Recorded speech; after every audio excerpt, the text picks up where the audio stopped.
ನಮಸ್ತೆ ಸ್ನೇಹಿತರೆ. ಅಧ್ಯಾಯ 3ರಲ್ಲಿ ಅಭಿರಾಮ್ರವರು ಶ್ರೀನಿವಾಸಪುರಕ್ಕೆ ಬರುತ್ತಾರೆ. ರಾಮೇಗೌಡರು ತುಂಬು ಹೃದಯದಿಂದ ಅಭಿರಾಮ್ರವರನ್ನು ಬರಮಾಡಿಕೊಳ್ಳುತ್ತಾರೆ. ಮುಂದಿನ ಕಥೆಯನ್ನು ಅಧ್ಯಾಯ 4ರಲ್ಲಿ ತಿಳಿದುಕೊಳ್ಳೋಣ. ಬನ್ನಿ, ಹೇಗಿತ್ತು ಪ್ರಯಾಣ? ಸ್ವಲ್ಪ ಶ್ರಮವಾಯಿತೇನೋ? ಇಲ್ಲ, ಶ್ರೀನಿವಾಸಪುರ ಎಂದರೆ ಕೇಳಬೇಕೇ? ಈ ಊರಿಗೆ ಬರುವುದೇ ಒಂದು ಸಡಗರ. ಸಂತೋಷದಿಂದ ಹೇಳಿ ಒಬ್ಬರಿಗೊಬ್ಬರು ಆಲಂಗಿಸಿಕೊಂಡರು. ಊರಿನ ಹೆಬ್ಬಾಗಿಲ ಬಲಗಡೆ ರೋಡಿನಲ್ಲಿಯೇ ರಾಮೇಗೌಡರ ಮನೆ. ಸ್ವಲ್ಪ ತೋಟಕ್ಕೆ ಹೊಂದಿಕೊಂಡಂತೆಯೇ ಇತ್ತು. ಮಲೆನಾಡಿನಲ್ಲಿ ಎಲ್ಲರಿಗೂ ಗೊತ್ತಿರುವಂತೆ ಸ್ವಲ್ಪ ದೂರದಲ್ಲಿ ಒಂದು ಮನೆಯಾದರೆ ಇನ್ನೊಂದು ಸ್ವಲ್ಪ ದೂರದಲ್ಲಿ ಒಂದೊಂದು ಹಂಚಿನ ಮನೆಗಳು.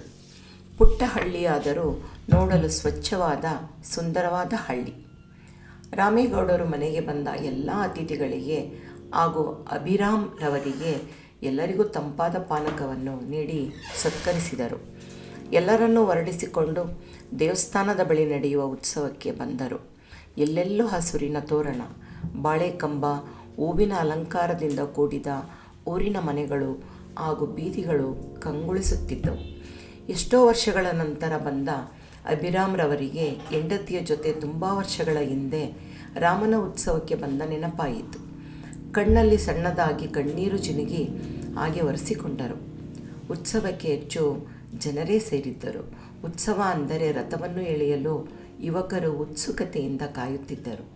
ದೇವಸ್ಥಾನಕ್ಕೆ ಬರುವ ಭಕ್ತರಿಗೆ ಪೂಜೆ ಮಾಡಿ ಆರತಿ ಕೊಡುವುದು, ಅರ್ಚನೆ ಮಾಡುವುದು ಅನಂತ ಶರ್ಮರು ವಹಿಸಿಕೊಂಡಿದ್ದರು. ಹೋಮ ಹವನ ಮುಂತಾದ ಜವಾಬ್ದಾರಿಗಳಿಂದ ಪಕ್ಕದ ಊರಿನಿಂದ ಬಂದಂಥ ಅರ್ಚಕರು ವಹಿಸಿಕೊಂಡಿದ್ದರು. ಹೀಗೆ ಎಲ್ಲ ಜವಾಬ್ದಾರಿಯಿಂದ ಉತ್ಸವ ಅದ್ಧೂರಿಯಾಗಿಯೇ ನಡೆಯಲು ವ್ಯವಸ್ಥೆ ಆಗಿತ್ತು. ದೇವಸ್ಥಾನದ ಬಳಿಗೆ ಬಂದ ಅಭಿರಾಮ್ ಹಾಗೂ ರಾಮೇಗೌಡರ ಜೊತೆ ಬಂದ ಅತಿಥಿಗಳನ್ನು ಆಹ್ವಾನಿಸಿ ಅವರನ್ನು ವಿನಯಪೂರ್ವಕವಾಗಿ ಬರಮಾಡಿಕೊಂಡ ಅನಂತ ಶರ್ಮರು ದೇವರಿಗೆ ಪೂಜೆ ಮಾಡಿ ಆರತಿಯನ್ನು ಕೊಟ್ಟರು. ನೀವು ಬಂದಿದ್ದು ತುಂಬ ಸಂತೋಷ. ಶ್ರೀರಾಮ ನಿಮಗೆ ಒಳ್ಳೆಯದನ್ನು ಮಾಡಲಿ ಎಂದರು. ಏನೋ ಎಲ್ಲ ಶ್ರೀರಾಮನ ಕೃಪೆ, ನಿಮ್ಮಂಥವರ ಪ್ರೀತಿ ವಿಶ್ವಾಸ ಎಂದರು.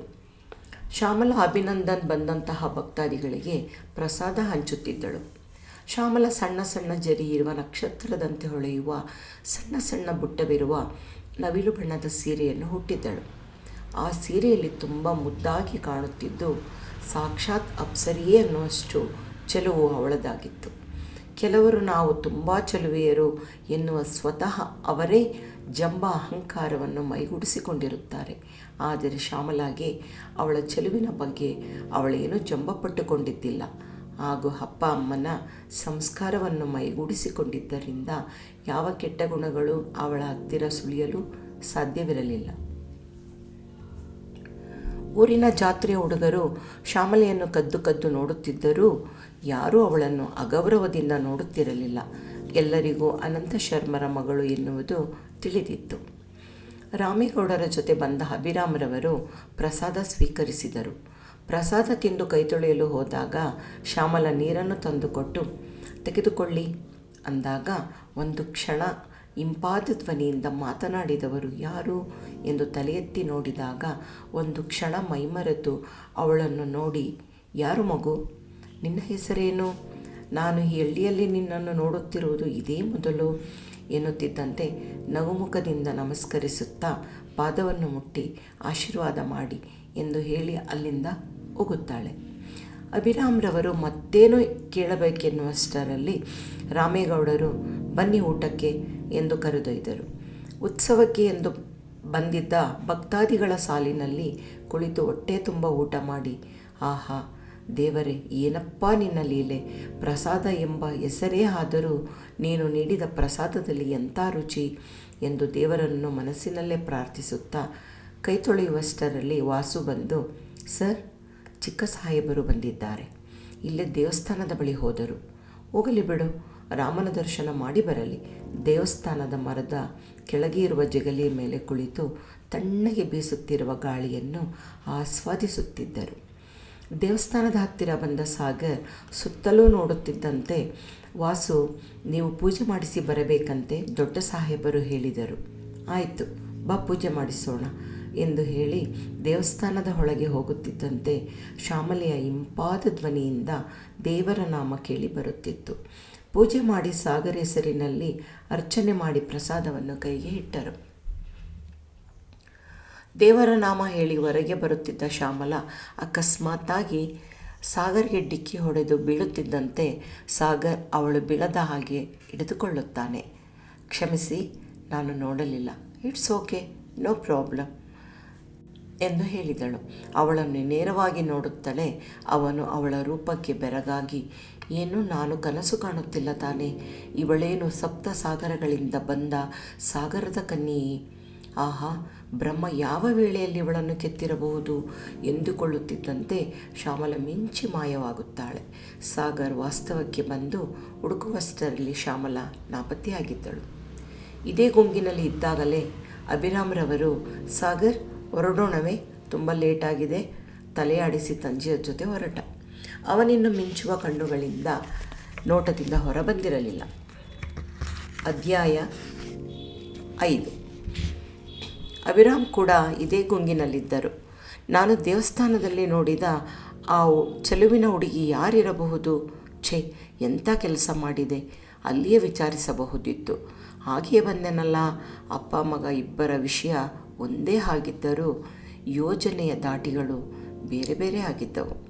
ಸಾಗರ್ ಈಗಾಗಲೇ ವಿದೇಶದಲ್ಲಿದ್ದಾಗಲೇ ಬೇಕಾದಷ್ಟು ಹುಡುಗಿಯರನ್ನು ನೋಡಿದ್ದ. ಕಂಪನಿ ವಿಷಯಕ್ಕೆ ಸಂಬಂಧಿಸಿದಂತೆ ತುಂಬ ಶ್ರೀಮಂತ ಬೆಡಗಿರಿಯನ್ನೂ ನೋಡಿದ್ದ. ಜೊತೆಯಾಗಿ ಓಡಾಡಿದ್ದ. ಆದರೆ ಆ ಹುಡುಗಿ ನೋಡಿದಾಗಿನಿಂದ ಅವನ ಮನಸ್ಸು ಹುಚ್ಚು ಕುದುರೆಯಂತೆ ಓಡಾಡುತ್ತಿತ್ತು. ಮನಸ್ಸು ಡೋಲಾಯಮಾನವಾಗಿತ್ತು. ಅವಳ ರೂಪಕ್ಕೆ ಬೆರಗಾಗಿದ್ದು ಸೋತು ಹೋಗಿದ್ದ.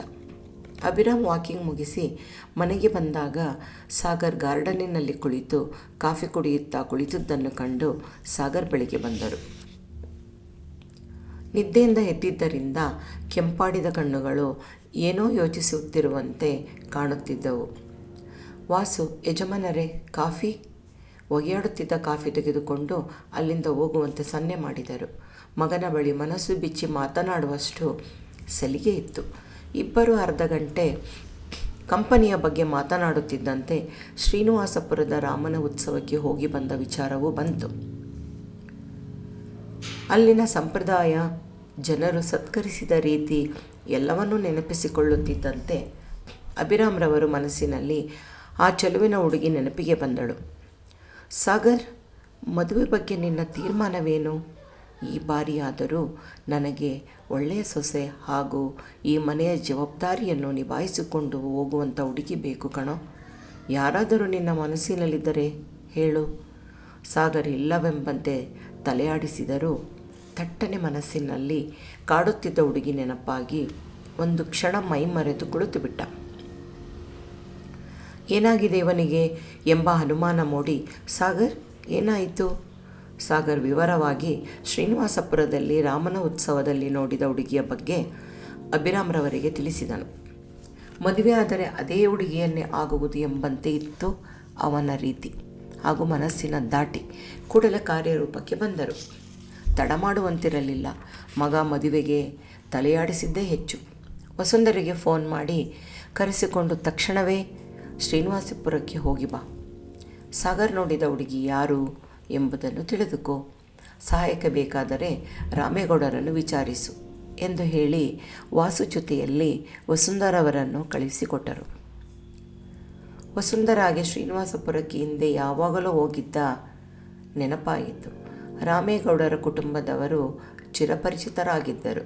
ಶ್ರೀನಿವಾಸಪುರಕ್ಕೆ ಹೋದಾಗ ರಾಮೇಗೌಡರ ಆತಿಥ್ಯ ಸ್ವೀಕರಿಸದೆ ಬರುತ್ತಿರಲಿಲ್ಲ. ಮೇಡಮ್ ಎಂದಾಗಲೇ ವಾಸು, ಶ್ರೀನಿವಾಸಪುರ ರಾಮೇಗೌಡರ ಮನೆಗೆ ಹೋಗೋಣ, ಅಲ್ಲಿಂದ ರಾಮರ ದೇವಸ್ಥಾನಕ್ಕೆ ಹೋಗೋಣ ಎಂದು ಹೇಳಿ ಅಲ್ಲಿಂದ ಹೊರಡು ಶ್ರೀನಿವಾಸಪುರಕ್ಕೆ ಬಂದು ತಲುಪಿದರು.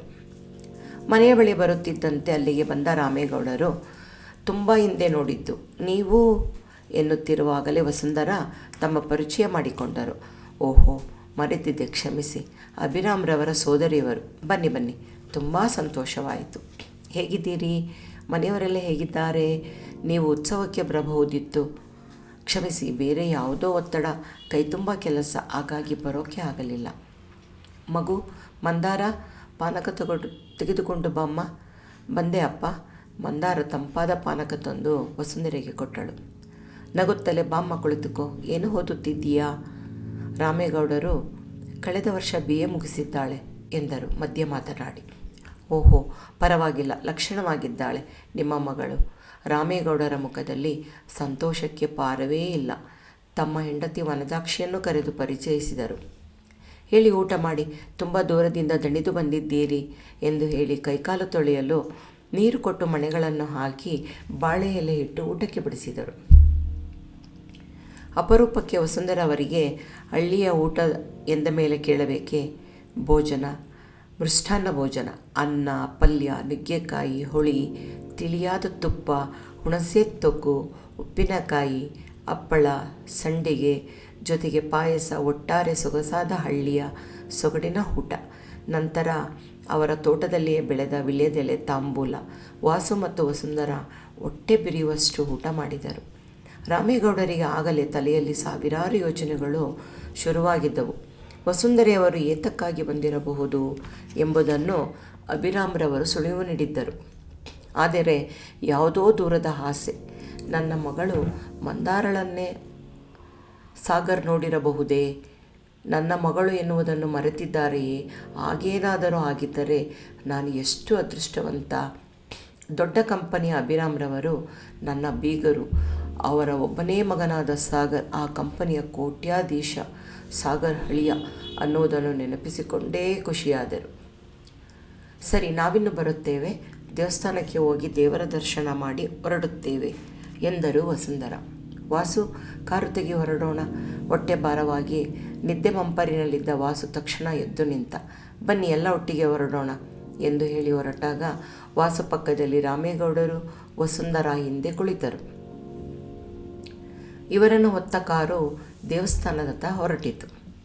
ಜುಳುಜುಳು ಎಂದು ಹರಿಯುತ್ತಿರುವ ನದಿಗಳ ಸದ್ದು ಬಿಟ್ಟರೆ ಉತ್ಸವ ಅದೇ ತಾನೇ ಮುಗಿದಿದೆ ಅನ್ನುವ ಗುರುತಾಗಿ ಬಾಡುತ್ತಿರುವ ತೋರಣ, ಜಾತ್ರೆಯ ಸಣ್ಣ ಸಣ್ಣ ಮುರಿದು ಬಿದ್ದಿರುವ ಬೊಂಬೆಗಳು, ಹೀಗೆ ಅಲ್ಲೊಂದು ಇಲ್ಲೊಂದು ಬಣ್ಣದ ಕಾಗದ ಚೂರುಗಳು ಎದ್ದು ಕಾಣುತ್ತಿದ್ದವು. ದೇವಸ್ಥಾನದ ಬಳಿ ಬಂದು ನಿಂತ ಕಾರಿನಿಂದ ರಾಮೇಗೌಡರು, ವಸುಂಧರವರು ಇಳಿದರು.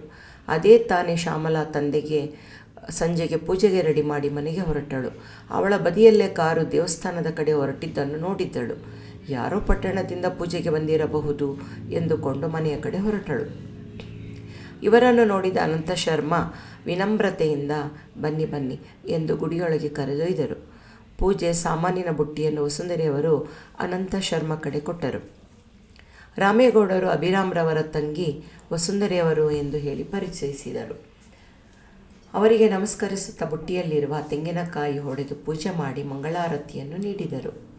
ವಸುಂಧರೆ ಅನಂತ ಶರ್ಮರಿಗೆ ನಮಸ್ಕರಿಸಿ ದೇವಸ್ಥಾನವನ್ನು ಸುತ್ತು ಹೊಡೆದು ಬಂದು ಜಗಲಿಯ ಮೇಲೆ ಕುಳಿತರು. ಸಂಜೆಯ ಸಮಯ. ಒಂಬಣ್ಣದಿಂದ ಕೂಡಿದ ಆಕಾಶದಿಂದ ಹಕ್ಕಿಗಳು ಆಕಾಶದತ್ತ ಗೂಡು ಸೇರಲು ಹೊರಟಿದ್ದವು. ಎಲ್ಲವನ್ನೂ ನೋಡುತ್ತಿದ್ದಾಗಲೇ ಅವರ ಮನಸ್ಸಿನಲ್ಲಿ ಚಿಂತೆ ಶುರುವಾಯಿತು. ಸಾಗರ್ ನೋಡಿದ ಹುಡುಗಿ ಯಾರಿರಬಹುದು ಎಂದು ಯೋಚಿಸುತ್ತಿದ್ದಂತೆಯೇ ಅನಂತ ಶರ್ಮರವರಿಗೆ ವಿಷಯವನ್ನು ಸರಳವಾಗಿ ರಾಮೇಗೌಡರು ತಿಳಿಸಿದರು. ಆ ಕ್ಷಣ ಅನಂತ ಶರ್ಮರು ಯೋಚಿಸಿ, ಒಮ್ಮೆ ಚಿಕ್ಕ ಸಾಹೇಬರೇ ಬಂದರೆ ಒಳ್ಳೆಯದು. ಇಲ್ಲ, ಈ ಹಳ್ಳಿಯಲ್ಲಿ ಆ ಹುಡುಗಿ ಯಾರೆಂದು ಹುಡುಕುವುದು? ರಾಮನ ಕೃಪೆ ಇದ್ದರೆ ಖಂಡಿತ ಆ ಹುಡುಗಿ ಸಿಗುತ್ತಾಳೆ. ಋಣಾನುಬಂಧ ಕೂಡಿ ಬಂದರೆ ಎಲ್ಲ ಹಾಗೆ ಬಿಡುತ್ತೆ ತಾಯಿ. ಅಲ್ಲಿಂದ ಹೊರಟರು. ಅವರ ಮಗಳ ವಿಚಾರವೇ ಎಂಬುದು ಈಗ ತಾನೇ ತಿಳಿದೀತು. ಬಂದ ದಾರಿಗೆ ಸುಂಕವಿಲ್ಲದಂತೆ ವಸುಂಧರ ಹೊರಟರು. ಮನೆಗೆ ಬರುವ ಹೊತ್ತಿಗೆ ರಾತ್ರಿಯಾಗಿತ್ತು. ಸಾಗರ್, ಅಭಿರಾಮ್ ವಸುಂಧರೆಯ ದಾರಿಯನ್ನೇ ಕಾಯುತ್ತಿದ್ದರು. ವಸು, ಹೋದ ಕೆಲಸ ಏನಾಯಿತು? ಇಲ್ಲ ಅಣ್ಣ, ರಾಮೇಗೌಡರು ಹಾಗೂ ಅನಂತ ಶರ್ಮರನ್ನು ವಿಚಾರಿಸಿದೆ. ಸಾಗರ್ನನ್ನು ಒಮ್ಮೆ ಕರೆದುಕೊಂಡು ಬನ್ನಿ ಅಂತ ಹೇಳಿದ್ದಾರೆ. ಮುಂದಿನ ವಾರ ಹೋದರೆ ಆಯಿತು. ರಾತ್ರಿಯಾದ್ದರಿಂದ ವಸುಂಧರ ಮನೆಗೆ ಹೊರಟರು. ಅಧ್ಯಾಯ 6. ಅಧ್ಯಾಯ 6ರಲ್ಲಿ ಪಟ್ಟಣದಲ್ಲಿ ಓದುತ್ತಿರುವ ಅನಂತ ಶರ್ಮರ ಮಗ ಅಭಿನಂದನ್ ಬಗ್ಗೆ ತಿಳಿಯೋಣ. ಅದೇ ತಾನೇ ಕಾಲೇಜ್ ಮುಗಿಸಿ ಬಂದ ದಶಮಿ ಬಸ್ಗಾಗಿ ಕಾಯುತ್ತಾ ನಿಂತಿದ್ದಾಗ ಗೆಳತಿಯಾದ ತನ್ಮಯಿ ಬಂದು ಇವಳ ಜೊತೆ ಸೇರಿಕೊಂಡು ಗೆಳತಿಯರಿಬ್ಬರು ಬಸ್ಗಾಗಿ ಕಾದು ನಿಂತಿದ್ದಾಗ ಇದ್ದಕ್ಕಿದ್ದ ಹಾಗೆ ಏಕೆ ನಾವಿಬ್ಬರು ನಡೆದುಕೊಂಡೇ ಹೋಗಬಾರದು, ಹಾಗೆಯೇ ಕ್ಯಾಂಟೀನ್ನಲ್ಲಿ ಕಾಫಿ ಕುಡಿದು ಹೋಗೋಣ ಎಂಬ ತೀರ್ಮಾನಕ್ಕೆ ಬಂದು ಅಲ್ಲಿಂದ ನಡೆದೇ ಹೋದರು. ದಶಮಿ, ಎಲ್ಲಿ ನಿನ್ನ ಹೀರೋ? ಇತ್ತೀಚೆಗೆ ಕಾಣಿಸಲೇ ಇಲ್ಲ, ಮೀಟ್ ಮಾಡಲಿಲ್ಲವೇನೆ? ಏನೋ ಗೊತ್ತಿಲ್ಲ, ಇತ್ತೀಚೆಗೆ ಅಭಿನಂದನ್ ಸಿಕ್ಕಿ 2 ವಾರಗಳೇ ಆಗಿತ್ತು. ಊರಿಗೇನಾದರೂ ಹೋಗಿರಬಹುದು, ಅಥವಾ ಮೈಯಲ್ಲಿ ಹುಷಾರಿಲ್ಲವಾ? ಯಾಕೆ ಸುಮ್ಮನಾಗಿ ಬಿಟ್ಟೆ? ಏನು ಸಮಾಚಾರ ಅಂದಾಗಲೇ ಎಚ್ಚೆತ್ತು, ಹೌದು, ಇತ್ತೀಚೆಗೆ ಸಿಗಲಿಲ್ಲ ಎಂದಳು. ಇಬ್ಬರು ಕ್ಯಾಂಟೀನ್ ಒಳಗೆ ಹೋಗಿ ಟೇಬಲ್ನಲ್ಲಿ ಕುಳಿತು ಬೇರರ್ ಎನ್ನುತ್ತಿದ್ದಂತೆ ಹಾಯ್ ಎಂದ ಕೂಡಲೇ ಇಬ್ಬರು ಒಟ್ಟಿಗೆ ತಿರುಗಿ ನೋಡಿದರು. ಆಶ್ಚರ್ಯ. ಎದುರಿಗೆ ಅಭಿನಂದನ್ ಕಣ್ಣರಳಿಸುತ್ತಾ ಹಾಯ್ ಎಂದಳು. ಅಲ್ಲಿ ಎದುರಿಗಿದ್ದ ಟೇಬಲ್ ಬಳಿ ಇದ್ದ ಕುರ್ಚಿಯ ಮೇಲೆ ಕುಳಿತ. 2 ವಾರದಿಂದ ದಶಮಿಯನ್ನು ಮೀಟ್ ಮಾಡಲು ಆಗಿರಲಿಲ್ಲ. ಕೆಲಸದ ಹುಡುಕಾಟದಲ್ಲಿ ಇದ್ದಿದ್ದರಿಂದ ಕಾಲೇಜ್ ಕಡೆ ಬರಲಾಗಿರಲಿಲ್ಲ. ದಶಮಿ ಹಾಗೂ ಅಭಿನಂದನ್ ಒಂದೇ ಕಾಲೇಜಿನಲ್ಲಿ ಓದುತ್ತಿದ್ದವರು. ಇಬ್ಬರ ಪರಿಚಯವಾಗಿ 2 ವರ್ಷವಾಗಿತ್ತು. ಪರಿಚಯ ಸ್ನೇಹವಾಗಿ, ಪ್ರೀತಿಯಾಗಿ ತಿರುಗಿತ್ತು. ಅರಳುಗಣ್ಣಿನ ಚೆಲುವೆ, ಎತ್ತರವಾದ ನಿಲುವು, ಒಟ್ಟಾರೆ ಹೇಳಬೇಕೆಂದರೆ ಸುಂದರಿಯೇ. ಆದರೆ ಅಭಿನಂದನ್ ಅವಳನ್ನು ಮೊದಲು ನೋಡಿದಾಗಲೇ ದಶಮಿ ಅವನ ಮನಸ್ಸನ್ನು ಸೆಳೆದಿದ್ದಳು. ಅಭಿನಂದನ್ ತಂಗಿ ಶ್ಯಾಮಲೆಯದು ಅಪರೂಪದ ಚೆಲುವು. ಅವಳಷ್ಟು ಅಲ್ಲದಿದ್ದರೂ ದಶಮಿ ಚೆಲುವೆಯೇ. ಅಭಿನಂದನ್ ಕೆಲಸದ ಹುಡುಕಾಟ ದಶಮಿಗೆ ತಿಳಿದಿತ್ತು. ಅವಳ ತಂದೆ ಶಾಮಣ್ಣನವರು ಅಭಿರಾಮ್ರವರ ಕಂಪನಿಯಲ್ಲಿ ಗುಮಾಸ್ತರಾಗಿ ಕೆಲಸ ಮಾಡುತ್ತಿದ್ದರು. ಕಂಪನಿಯ ಸುಮಾರು ಕೆಲಸಗಳನ್ನು ಅವರೇ ನಿರ್ವಹಿಸುತ್ತಿದ್ದರು. ಶಾಮಣ್ಣನವರಿಗೆ ತುಂಬ ಗೌರವ, ಒಳ್ಳೆಯ ಸ್ಥಾನಮಾನಗಳನ್ನು ಕೊಟ್ಟಿದ್ದರು. ಸಣ್ಣ ಪುಟ್ಟ ಫಂಕ್ಷನ್ಗಳನ್ನು ರಾಮಣ್ಣನವರು ಬಂದು ಹೋಗಿ ಮಾಡುತ್ತಿದ್ದರು. ಶಾಮಣ್ಣನವರು ಅಭಿರಾಮ್ ಕಂಪನಿಯೊಂದರಲ್ಲಿ ಕೆಲಸ ಮಾಡುತ್ತಿದ್ದರು. ಗುಮಾಸ್ತರಾಗಿದ್ದರು. ಅಭಿರಾಮ್ಗೆ ಸ್ನೇಹಿತರಂತೆ ಇದ್ದರು. ಶಾಮಣ್ಣನವರು ಮಧ್ಯಮ ವರ್ಗದ ಕುಟುಂಬದವರಾಗಿದ್ದರು. ಇವರ ಹೆಂಡತಿ ಅನ್ನಪೂರ್ಣ, ಒಬ್ಬಳೇ ಮಗಳು ದಶಮಿ. ಶಾಮಣ್ಣನವರು ಸರಳ ವ್ಯಕ್ತಿತ್ವ. ಅವರು ಆ ಕಾಲದಲ್ಲಿ ಓದಿಕೊಂಡಿದ್ದರೂ ಕೂಡ ಲೆಕ್ಕಪತ್ರಗಳನ್ನು ನೋಡಿಕೊಳ್ಳುವುದರಲ್ಲಿ ತುಂಬ ನಿಪುಣರಾಗಿದ್ದರು. ಇವರ ಕೆಲಸವನ್ನು ಅಭಿರಾಮ್ ತುಂಬ ಮೆಚ್ಚಿಕೊಂಡಿದ್ದರು. ಕೆಲಸದ ವೈಖರಿಯನ್ನು ನೋಡಿ ಪ್ರಮೋಷನ್ ಕೊಟ್ಟು ಸಂಬಳ ಹೆಚ್ಚು ಮಾಡಿದ್ದರು. ಶಾಮಣ್ಣನವರ ಕುಟುಂಬಕ್ಕೆ ಅಭಿರಾಮ್ ತುಂಬ ಸಹಾಯ ಮಾಡಿದ್ದರು. ದಶಮಿಯನ್ನು ಚೆನ್ನಾಗಿ ಓದಿಸಿದ್ದರು. ಪದವಿಯನ್ನೂ ಮಾಡಿಸಿದ್ದರು. ದಶಮಿ ಅಪ್ಪ ಅಮ್ಮನ ಮುದ್ದಿನ ಮಗಳಾಗಿದ್ದರೂ ಒಳ್ಳೆಯ ಸಂಸ್ಕಾರ ಕಲಿಸಿದ್ದರು. ದಶಮಿ ಅಪ್ಪನಿಗೆ ಮತ್ತು ಅಮ್ಮನ ವಿಧೇಯ ಮಗಳಾಗಿದ್ದಳು. ಮನೆ ಕೆಲಸದಲ್ಲಿ ಅಮ್ಮನಿಗೆ ಸಹಾಯ ಮಾಡುವುದು, ಬಿಡುವಿದ್ದಾಗ ತಂದೆ ಕಾಗದ ಪತ್ರಗಳನ್ನು ನೋಡುವುದು, ಕಾಲೇಜಿಗೆ ಹೋಗಿ ವಿದ್ಯಾಭ್ಯಾಸ ಕೂಡ ಮಾಡುತ್ತಿದ್ದಳು. ಡಿಗ್ರಿ ಮುಗಿಸುವಾಗಲೇ ಅಭಿನಂದನ್ ಪರಿಚಯವಾಗಿದ್ದು ದಶಮಿ ಮತ್ತು ತನ್ಮಯ್ ಇಬ್ಬರು ಕಾಲೇಜು ಮುಗಿಸಿ ಕ್ಯಾಂಟೀನ್ಗೆ ಹೋಗಿ ಏನಾದರೂ ತಿಂದು ಕಾಫಿ ಕುಡಿದು ಹೋಗುವ ಅಭ್ಯಾಸವಿಟ್ಟುಕೊಂಡಿದ್ದರು. ಒಮ್ಮೆ ಕ್ಯಾಂಟೀನ್ನವನ ಜೊತೆ ಜಗಳ ಕೂಡ ಮಾಡಿದ್ದರು. ಗೆಳತಿಯರಿಬ್ಬರು ಟೀ ಒಳಗೆ ನೊಣ ಬಿದ್ದದ್ದು ನೋಡಿ ಬದಲಾಯಿಸಿಕೊಡುವಂತೆ ಹೇಳಿದಾಗ ಅವನು ಗೊಣಗಿದ್ದೇ ಒಂದು ಕಾರಣವಾಗಿ ಜಗಳಕ್ಕೆ ಬಿದ್ದಿದ್ದರು. ಅಕಸ್ಮಾತಾಗಿ ಅಲ್ಲಿಗೆ ಅಭಿನಂದನ್ ಬೋಂಡ ತಿಂದು ಕಾಫಿ ಕುಡಿಯುತ್ತಿದ್ದಾಗ ಜಗಳಕ್ಕೆ ಬಿದ್ದಿದ್ದ ಇಬ್ಬರು ಹುಡುಗಿಯರನ್ನು ನೋಡಿದ. ಮನಸ್ಸಿನಲ್ಲಿ ಅಂದುಕೊಂಡ, ಹಬ್ಬ ಎಷ್ಟು ಬಾಯಿ ಇವರದ್ದು, ಹೀಗೂ ಇರ್ತಾರ ಈಗಿನ ಕಾಲದ ಹುಡುಗಿಯರು, ನಮ್ಮ ಹಳ್ಳಿಯಲ್ಲಿ ಈ ಥರ ಇಲ್ಲಪ್ಪ. ಹಾಗೆಯೇ ಪಕ್ಕದಲ್ಲಿ ಕುಳಿತವನನ್ನು ಕೇಳಿದ, ಏನು ಜಗಳ ಎಂದು. ಟೀಯಲ್ಲಿ ನೊಣ ಬಿದ್ದಿದ್ದಂತೆ ಸರ್, ಬದಲಾಯಿಸಿಕೊಡು ಅಂದಿದ್ದಕ್ಕೆ ಅವನು ಏನೋ ಗೊಣಗಿದ್ದಾನೆ, ಬಿಡ್ತಾರಾ, ಕಾಲೇಜು ಹುಡುಗಿಯರು ದಬಾಯಿಸುತ್ತಿದ್ದಾರೆ ಎಂದ. ಅಲ್ಲಿಗೆ ಬಂದಿದ್ದವರಲ್ಲಿ ಕೆಲವರು ಮಾತ್ರ ಹೊಳಿದಿದ್ದರು. ಅದರಲ್ಲಿ ಅಭಿನಂದನ್ ಒಬ್ಬ. ರೀ ಮಿಸ್ಟರ್, ಏನು ಸುಮ್ಮನೆ ನೋಡ್ತಾ ಕುಳಿತುಬಿಟ್ಟರಿ? ಸುಮ್ಮನೆ ಕುಳಿತರೆ ಆಯಿತಾ? ಹೆಣ್ಣು ಮಕ್ಕಳಿಗೆ ಸಹಾಯ ಮಾಡಬೇಕೆನ್ನುವುದು ತಿಳಿಯುವುದಿಲ್ಲವಾ ಎಂದಳು. ಅಭಿನಂದನ್ ಕಕ್ಕಾಬಿಕ್ಕಿಯಾಗಿ ಮುಖ ನೋಡಿದ. ನೀವು ನನಗ ಹೇಳ್ತಿರೋದು? ನಾನೇನು ಮಾಡಿದೆ? ನಿಮ್ಮ ಜಗಳಕ್ಕೆ ನನ್ನನ್ನು ಎಳಿತಿದ್ದೀರಲ್ಲ, ಹೋಗ್ರಿ ಅಂದ. ಓಹೋ, ನೀವೇನು ಮಹಾಪಾಳೆಗಾರೇನ್ರಿ? ನಿಮ್ಮ ಮನೆ ಹೆಣ್ಣು ಮಕ್ಕಳಿಗೆ ಹೀಗೆ ಆಗಿದ್ರೆ ಸುಮ್ಮನೆ ಇರ್ತಿದ್ರಾ ಅಂದಳು. ಕಡೆಗೂ ಇವನನ್ನು ದಶಮಿ ಬಿಡುವಂತೆ ಕಾಣಲಿಲ್ಲ. ಹೋಟೆಲ್ ಮ್ಯಾನೇಜರ್ ಹತ್ತಿರ ಹೋಗಿ ಮಾತಾಡಿ ರಾಜಿ ಮಾಡಿಸಿ ಅವನ ಹತ್ತಿರ ಕ್ಷಮೆ ಕೇಳಿ ತಣ್ಣಗೆ ಮಾಡಿದ. ಈ ರೀತಿ ಪರಿಚಯವಾಯಿತು ದಶಮಿ ಮತ್ತು ಅಭಿನಂದನ್ ಪರಿಚಯ. ಒಟ್ಟಿಗೆ ಕಾಫಿ ಕುಡಿದು ಹೊರಗೆ ಬಂದರು. ನನ್ನ ಹೆಸರು ದಶಮಿ, ಇವಳು ನನ್ನ ಸ್ನೇಹಿತೆ ತನ್ಮಯಿ, ಕೊನೆಯ ವರ್ಷ ಡಿಗ್ರಿಯಲ್ಲಿ ಓದುತ್ತಿದ್ದೇವೆ ಎಂದರು. ನನ್ನ ಹೆಸರು ಅಭಿನಂದನ್, ನಮ್ಮದು ಹತ್ತಿರದ ಹಳ್ಳಿ ಶ್ರೀನಿವಾಸಪುರ ಎಂದ. ಹೀಗೆ ಇವರಿಬ್ಬರ ಸ್ನೇಹ ಬೆಳೆಯಿತು. ಪರಿಚಯ ಸ್ನೇಹವಾಗಿ ನಂತರ ಪ್ರೀತಿಯಾಗಿ ಒಬ್ಬರಿಗೊಬ್ಬರಿಗೆ ಒಡನಾಟವೂ ಬೆಳೆಯಿತು. ಶಾಮಣ್ಣನವರು ಕಂಪನಿಯಲ್ಲಿ ಒಳ್ಳೆಯ ಹೆಸರನ್ನು ಮಾಡಿದ್ದರು ಮತ್ತು ಅಲ್ಲಿಯ ಜನರು ಅವರಿಗೆ ಗೌರವ ಕೊಡುತ್ತಿದ್ದರು. ದಶಮಿಗೆ ಮನೆಯಲ್ಲಿ ತನ್ನ ಪ್ರೀತಿಯ ಬಗ್ಗೆ ಹೇಳುವ ಅವಕಾಶ ಒದಗಿ ಬಂದಿರಲಿಲ್ಲ. ಅಪ್ಪ ಅಮ್ಮ ಅವಳ ಮೇಲೆ ಬಹಳ ನಂಬಿಕೆ ಇಟ್ಟಿದ್ದರು.